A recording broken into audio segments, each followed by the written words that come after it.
Immergez-vous un instant dans l'atmosphère tendue d'une salle de projection. Imaginez la pénombre qui enveloppe les sièges, le silence presque religieux qui règne, et cette sensation électrique qui plane alors que la lumière du projecteur perce l'obscurité, dessinant sur l'écran des images que peu s'attendaient à voir. Au premier rang, une actrice assise, encore aux marges de la célébrité, retient son souffle, Sharon Stone. Son regard est rivé à la toile, chaque muscle de son visage trahit une attente mêlée d'appréhension. Soudain, l'inimaginable surgit à l'écran, la confrontation brutale avec une vérité qu'on lui avait cachée. Le choc est immédiat, glacial. La colère en elle embrase chaque fibre de son corps, une fureur pure, incontrôlée, viscérale. Sans hésiter, elle se lève. D'un pas déterminé, elle traverse la pièce comme une déflagration. L'attention de toute l'équipe converge sur elle. D'un geste fulgurant, elle abat sa main sur la joue du réalisateur Paul Verhoeven.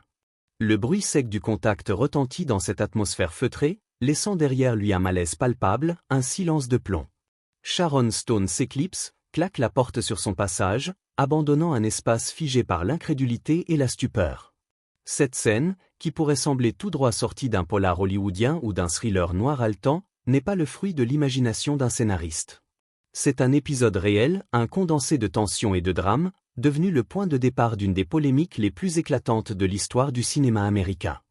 Ce moment, figé dans la mémoire collective du 7e art, est à l'origine de débats enflammés, de luttes d'influence, d'actes de bravoure et de trahison qui ont redéfini à jamais les trajectoires de ceux qui y ont pris part.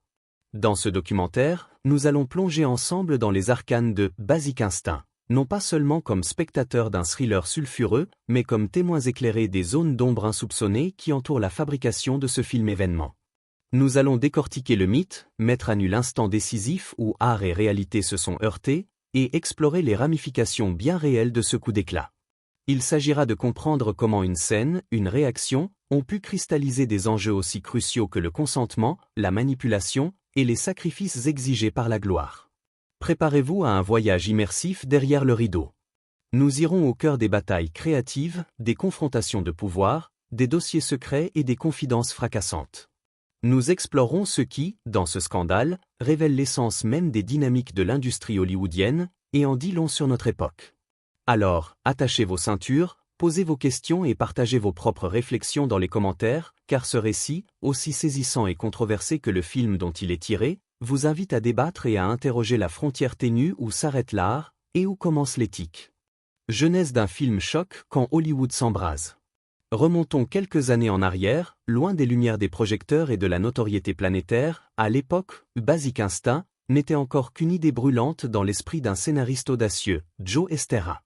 Nous sommes à la fin des années 1980, une période marquée par le règne des blockbusters aseptisés, l'émergence du thriller psychologique et une frilosité notable face à la sexualité explicite à l'écran.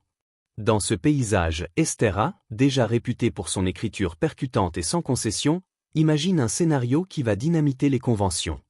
Il rêve d'une intrigue sulfureuse, où les frontières du désir et du danger se confondent, d'un récit où le sexe devient le vecteur du suspense, pas seulement un accessoire narratif. Son texte, oscillant entre néo-noir et provocation, secoue les studios. Les rumeurs d'une « bombe » circulent. Hollywood n'est pas habitué à un tel mélange d'érotisme frontal et d'intelligence narrative. Dès les premières lectures du script, l'excitation gagne les plus grands producteurs. Ce n'est pas seulement une histoire de meurtre, mais un jeu de pouvoir, un miroir tendu à une Amérique fascinée par le voyeurisme et la transgression. Une guerre des enchères s'engage rapidement. Les prétendants se multiplient. Le téléphone d'Estera ne cesse de sonner. Chacun veut ce futur phénomène dans son catalogue. C'est finalement Carolco Pictures, entreprise ambitieuse déjà connue pour son goût du spectaculaire, qui l'emporte avec une offre hors du commun, 3 millions de dollars pour acquérir le précieux scénario. À ce stade, la direction de Carolco ne cache pas ses ambitions. L'objectif est clair, créer non pas un film de plus, mais un événement qui va faire parler, déranger, et surtout, repousser les limites de ce que le grand public croit permis au cinéma. Pour mettre en image une telle histoire, il faut un réalisateur qui ne recule devant rien, un artiste capable d'affronter les tempêtes médiatiques sans courber l'échine. Le choix se porte naturellement sur Paul Verhoeven, cinéaste néerlandais déjà connu pour son goût de la provocation, son talent à mêler violence, sensualité et satire sociale. Réalisateur de Robocop et Total Recall, Verhoeven n'a pas peur de susciter la polémique. Son style visuel, fait de cadres tranchés, de lumière travaillée et de narration à double tranchant, promet de transformer le script en pure dynamite cinématographique. Mais très vite, la jeunesse du projet se révèle semée d'embûches. Hollywood, séduite par la perspective d'un blockbuster érotique, n'est pas encore prête à affronter toutes les conséquences. Des tensions émergent autour du casting. Le rôle central de Catherine Tramell, écrivaine énigmatique et dangereusement charismatique, est au centre de toutes les discussions. La complexité du personnage, conjuguée à la nudité et à la violence de certaines scènes, rebute les plus grandes actrices du moment. Michelle Pfeiffer, Julia Roberts, Debra Winger et Kim Basinger, toutes contactées, déclinent l'offre, effrayées par le risque artistique, la potentielle stigmatisation et la réputation sulfureuse qui entourent déjà le projet. Sur le papier, le film est trop extrême, trop dangereux pour une carrière qui fait encore la course aux images lisses et rassurantes. Il faudra plus de 8 mois de recherche, de casting et d'audition pour enfin trouver celle qui acceptera de porter ce rôle hautement inflammable, Sharon Stone, alors en marge du star system hollywoodien.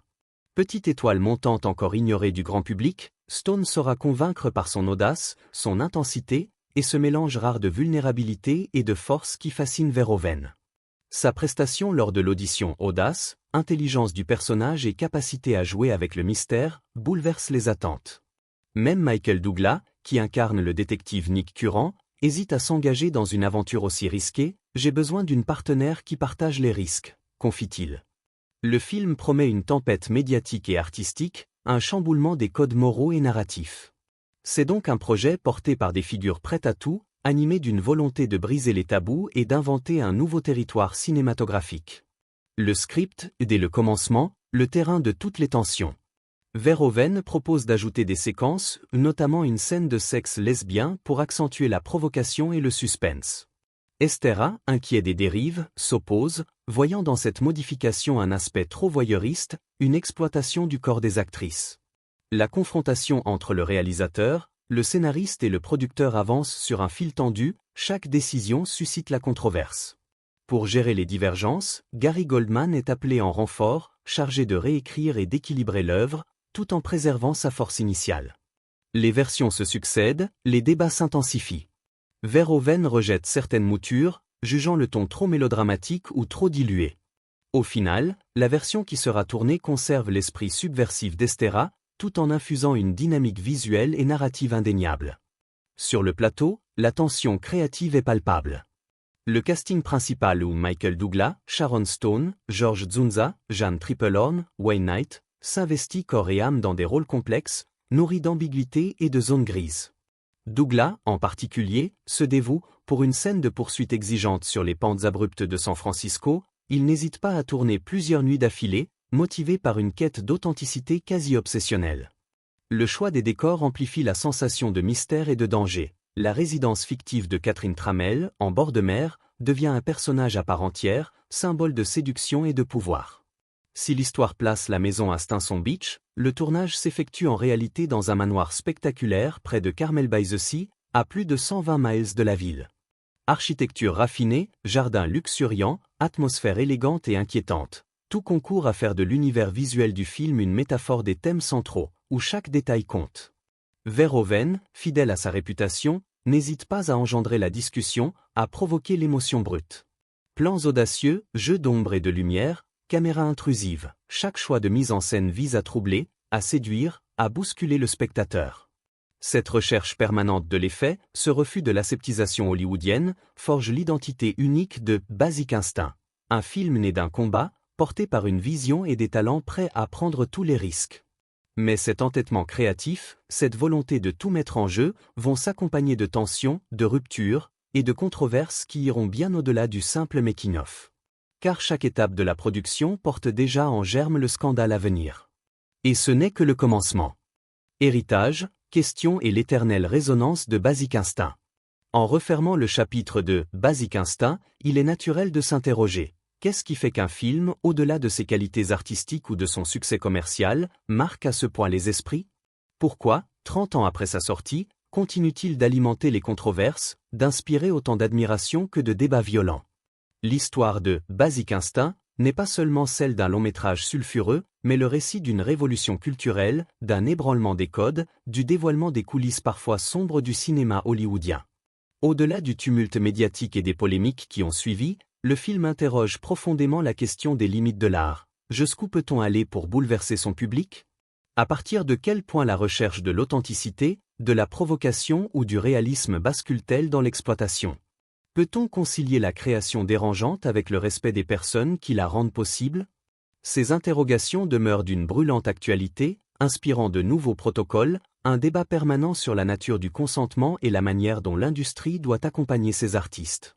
Basic Instinct ne doit pas être lu seulement comme un chef-d'œuvre du néo-noir, un thriller érotique qui a redéfini les codes du genre, mais comme un miroir tendu à la société. Il nous invite à questionner la représentation des femmes dans le cinéma, la capacité des œuvres à ouvrir des brèches dans le réel, à provoquer la réflexion plutôt que la simple consommation. Il invite à dialoguer, à débattre, à remettre en cause les schémas établis. Il rappelle aussi qu'un film est le fruit d'une chaîne humaine, avec ses conflits, ses passions et ses blessures. Si le parcours de Sharon Stone met en lumière les inégalités, salaire, reconnaissance, impact psychologique, il rend aussi hommage au pouvoir de transformation individuelle et collective. Répondre à la trahison par la prise de parole, transformer la souffrance en force, revendiquer la capacité des femmes à choisir leur destin et à redéfinir leur image. Le scandale de Basic Instinct est peut-être le reflet d'une époque, mais il demeure, par sa franchise, un levier de progrès. Pour le spectateur d'aujourd'hui, il s'agit de garder vive la mémoire de ce film, d'en apprécier la brutalité, le génie et ses zones d'ombre, tout en restant conscient des luttes qui l'ont façonné. Le cinéma n'est pas un territoire neutre, il est le lieu de la liberté, de la transgression, mais aussi de la responsabilité. Dans ce monde où l'audace artistique côtoie le risque d'exploitation, où la quête de vérité heurte parfois les limites éthiques, Basic Instinct laisse une empreinte complexe, résonante, à la fois triomphale et dérangeante.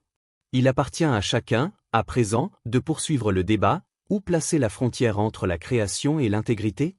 Le cinéma peut-il à la fois secouer, séduire et respecter? N'hésitez pas à partager vos réflexions, vos impressions, vos débats en commentaire. Pensez à liker, à vous abonner, à activer la cloche pour nous rejoindre dans l'exploration des films qui ont bouleversé la culture et continuent, année après année, à façonner nos imaginaires. Car au fond, c'est peut-être là la plus grande leçon de Basic Instinct, rien n'est jamais totalement figé. Le cinéma, comme la société, est un terrain mouvant, traversé d'éclats, de remises en question, et de nouvelles voies prêtes à bousculer les certitudes. Merci d'avoir partagé cette plongée avec nous.